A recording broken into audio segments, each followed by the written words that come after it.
There's something nobody tells you when you get old. People spend their whole lives warning you about losing money, losing health, losing youth, but almost nobody warns you about losing time while you are still alive. And I don't mean dying. I mean slowly wasting the years you still have left on things that no longer deserve your energy. I'm in my 70s now, and if there's one thing age has taught me, it's this: a peaceful old age does not happen automatically. Some people grow older and softer. Others grow older and heavier inside. Same wrinkles, same gray hair, completely different spirit. And after watching friends, neighbors, brothers, even myself go through these seasons of life, I started noticing certain habits that quietly steal joy from older people.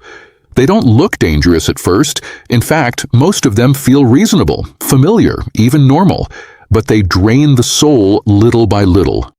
Tonight I want to talk about them honestly, the way an old man talks when he has nothing left to prove and no reason to pretend anymore. And the first thing that wastes the later years of life is carrying old resentment for far too long. I used to think holding on to anger made me strong. I really did. When I was younger, somebody betrayed me in business, cost me money, embarrassed me publicly, nearly destroyed my confidence for years. And every time I remembered it, I would replay the conversation in my head like an old recording. I'd think of what I should have said, what I should have done. Sometimes I'd be driving alone, and suddenly I'd be arguing with a man who hadn't been in my life for 20 years. Isn't that strange? The body gets old, but the mind can keep dragging the past into the present like it happened yesterday morning. And the dangerous part is that resentment starts becoming part of your identity. You stop saying, "Something painful happened to me," and slowly begin saying, "This pain is who I am." I've seen older people build their entire personality around one betrayal, one divorce, one unfair sibling, one ungrateful child. Every conversation somehow circles back to the wound. The face changes when they talk about it. The voice tightens. They become younger emotionally, almost frozen in the year the hurt happened. I say this gently because I understand it deeply. But at some point, you have to ask yourself, how much of your remaining life are you willing to donate to a painful memory? Because the person who hurt you may have moved on long ago. They may not even remember. Meanwhile, you are still carrying them around in your chest every single day. That is a terrible burden for an old heart to carry. I learned very late in life that forgiveness is not about saying what happened was acceptable. Some things were wrong. Some things were cruel. But forgiveness is deciding that your peace matters more than continuing the argument inside your own mind. One morning a few years ago, I was sitting quietly before sunrise, and I realized something that embarrassed me. I had spent more time thinking about old pain than appreciating the life still sitting right in front of me. The coffee in my hand, the birds outside, my grandchildren laughing in another room. I was physically alive in the present, but emotionally living in old chapters that had already ended. That realization shook me. So now, whenever painful memories return, I try to pause before feeding them. I breathe slowly and remind myself, that was then, this is now. It sounds simple, but old age teaches you that peace usually comes from simple things repeated many times. Now, the second thing that wastes your later years is worrying about everything you cannot control. And my goodness, older people become experts at this without even noticing. We worry about our children, even when they are 50 years old themselves. We worry about the economy, the country, the world, our health, the future, the weather, the news. Some people wake up and immediately invite anxiety into the room before their feet even touch the floor. I know because I used to do it too. After retirement, I had more free time, and somehow that free time became empty space for worry to grow. I'd watch the news for hours thinking I was staying informed, but really I was feeding fear. By nighttime, my nervous system was exhausted, and yet nothing in my actual life had changed. The mind loves the illusion of control. That's the truth. Worry makes us feel like we are doing something important. But most worrying changes absolutely nothing except our blood pressure. I remember an old friend of mine who spent the last decade of his life obsessing over every possible disaster. He checked the stock market every hour, watched political debates until midnight, panicked constantly about his adult son's decisions. And one afternoon he looked at me and said, "I haven't felt calm in years." That sentence stayed with me because I realized many older people live that exact way. Constant mental tension becomes so familiar they mistake it for responsibility. But wisdom and worry are not the same thing. Caring about people is healthy. Destroying your peace over things you cannot control is not. At some point, you have to understand the difference between what belongs in your hands and what never did. These days, I ask myself one question whenever anxiety rises. Can I actually do something meaningful about this today? Sometimes the answer is yes. Call someone you love, go for a walk, drink water, pray, vote, help a neighbor, apologize. Those things matter. But if the answer is no, then I try not to let my mind camp there for hours. Old age should not feel like living inside a storm every day. There is a steadiness available to older people if they stop gripping life so tightly. I've met elderly men who hardly say a word, yet sitting beside them feels peaceful because they are no longer fighting reality every minute. They understand something younger people often don't. Life keeps changing no matter how loudly you worry about it. And the third thing that steals meaning from your remaining years is the desperate need to still feel important all the time. This one is painful because almost nobody admits it openly. When you're younger, people need you constantly. Your job needs you, your children need you, your opinions matter in every room. Then one day retirement comes, the kids grow up, technology changes, and suddenly you are no longer at the center of everything. That transition humbles people more than they expected. I went through it myself. I remember sitting at a family dinner years ago while my grown children made decisions without asking my opinion first. And I felt something ugly rise in me. Irritation, hurt, pride. I wanted to interrupt, wanted to remind everybody who used to carry this family on his shoulders. But I stayed quiet. And later that night, I realized something uncomfortable. I did not actually want to help them. I wanted to feel significant again. There's a difference.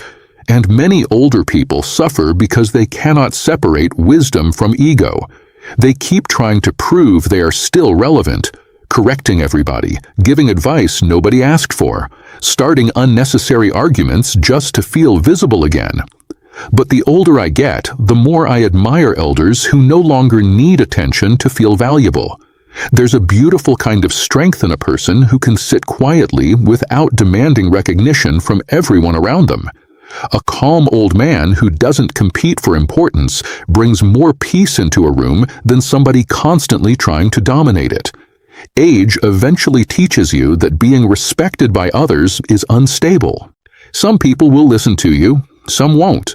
Some will appreciate your sacrifices, some won't even notice them. But self-respect, that's different. Self-respect means you stop begging the world to constantly confirm your worth. And honestly, one of the greatest freedoms in old age is no longer needing to win every conversation. I cannot explain how peaceful life becomes when you stop trying to prove yourself all the time. Sometimes silence protects your spirit better than another argument ever could. Now, the fourth thing I want to speak about tonight is more subtle, but I think it quietly steals years from many older people. It is the habit of postponing inner peace because you believe there will always be more time later. And I'll tell you honestly, this illusion follows people all the way into old age.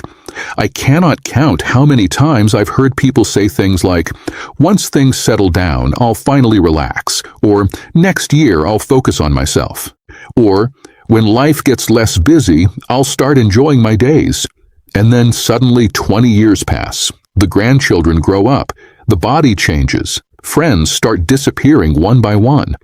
And the peace they kept postponing never arrived because life never truly settles down the way we imagine it will. There is always another problem waiting, another responsibility, another distraction. I remember meeting a man around my age at a doctor's office years ago. Smart man, hardworking, successful. He told me, "I spent my whole life preparing to live peacefully later." I never forgot that sentence because there was sadness inside it. You could hear it. He had worked endlessly, sacrificed endlessly, delayed rest endlessly, and somehow never actually arrived at the life he thought he was building. That frightened me a little because I saw parts of myself in him. Many older people are physically retired but mentally still postponing life. They keep saying, "One day I'll slow down." But one day, quietly, becomes never. And the truth is, peace is not hiding somewhere in the future, waiting for perfect conditions. Peace has to be practiced now, inside imperfect conditions. Otherwise, you will spend your entire life chasing a finish line that keeps moving farther away. These days, my favorite moments are unbelievably ordinary. Sitting quietly early in the morning before the world wakes up, drinking tea slowly without rushing, looking at sunlight coming through the window, taking a short walk without carrying my phone. I used to think happiness needed excitement, achievement, recognition, but old age stripped away that illusion for me. Peace is much quieter than people expect, and sadly, many people postpone that quiet life until their bodies are too exhausted to enjoy it properly. So if you're listening to me tonight, don't wait for some magical future version of life before allowing yourself to breathe deeply and be present. Because time moves faster than you realize once you get older. The weeks become months, the months become years. One day you wake up and notice you have more memories than future plans. That changes a person. It certainly changed me. And the fifth thing, perhaps the saddest of all, is spending your final years disconnected from yourself. I don't mean physically alone. Some lonely people live in crowded houses. I mean spiritually disconnected, emotionally disconnected. People who stopped listening to their own hearts a long time ago because survival became more important than self-awareness. Many older men especially grew up in generations where nobody taught us how to process emotions properly. You worked, you provided, you stayed strong, you kept moving. And eventually decades pass without ever truly sitting still with yourself. Then retirement comes, silence enters the room for the first time in years, and suddenly all the thoughts you buried start visiting you at night. Regrets, grief, fear, questions about your life, questions about whether you really spent your years on what mattered most. I think that's why some people become restless in old age, not because they are weak, but because silence finally gives them permission to hear themselves again. I went through a season like that myself after my wife passed away. The house became unbearably quiet. No television could fully distract me, no busy schedule could cover the emptiness anymore. And for the first time in decades, I had to sit with my own mind honestly. At first, it was uncomfortable, very uncomfortable. But little by little, I realized something important. Running from yourself becomes exhausting when you get old. Eventually, you become too tired to keep escaping. And strangely enough, that can become a blessing. Because once you stop running, you begin noticing things you ignored for years. You notice how precious small moments are. You notice how much emotional weight you've carried unnecessarily. You notice how often your mind lives everywhere except the present moment. Most importantly, you begin understanding that inner peace is not something another person can hand you. Not your children, not your spouse, not money, not distractions. Peace grows slowly from learning how to sit comfortably inside your own life without constantly needing escape. Some evenings now, I simply sit on my porch and listen to the wind moving through the trees. No music, no television, no urgency. Younger versions of me would have found that boring. Now I think it may be one of the richest experiences life offers, to simply exist quietly without fighting the moment. That is a form of freedom people rarely talk about. And when I look back on everything we talked about tonight, resentment, worry, needing importance, postponing peace, losing connection with yourself, I don't see these as moral failures anymore. I really don't. I think these are survival habits. Old emotional patterns people carry for decades because life was difficult and they were trying their best. Most people were never taught how to age peacefully. They learned how to work hard, how to endure stress, how to survive hardship. But nobody taught them how to let go gracefully. Nobody taught them how to grow old without becoming bitter, fearful, or emotionally exhausted. So if you recognize yourself in some of these words tonight, please don't punish yourself for it. Just notice it honestly. That's where change begins. I've learned that the later years of life are not really about becoming somebody new. They are about releasing what no longer belongs inside you, releasing the constant tension, releasing old arguments, releasing impossible expectations, releasing the need to control everything. And once you begin doing that, something surprising happens. Life starts feeling lighter again. Not perfect, not easy, but lighter. You laugh more easily. You sleep more deeply. You become softer with people. Even your face changes. I've seen elderly people with difficult lives still radiate calm because somewhere along the way they stopped fighting every moment of existence. There's wisdom in that, real wisdom. You know, at this age, I no longer think the goal of life is to impress anybody. I think the goal is to become peaceful enough that your presence itself comforts others. Some people walk into a room carrying noise. Others walk into a room carrying calm. And I believe older people have a chance to become that calm for the people around them. Not through perfection, not through pretending life was easy, but through honesty, through softness, through finally understanding what truly matters and what never really did. One day, all the achievements fade, the titles disappear, the arguments stop mattering. Eventually, what remains is very simple. Did you love people well? Did you appreciate being alive while you were alive? Did you allow yourself moments of peace before the years disappeared? Those questions feel more important to me now than almost anything else.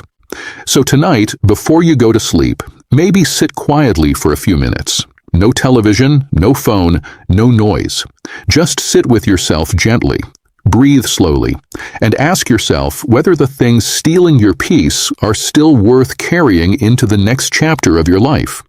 Maybe some are. Maybe most are not. Only you can answer that honestly.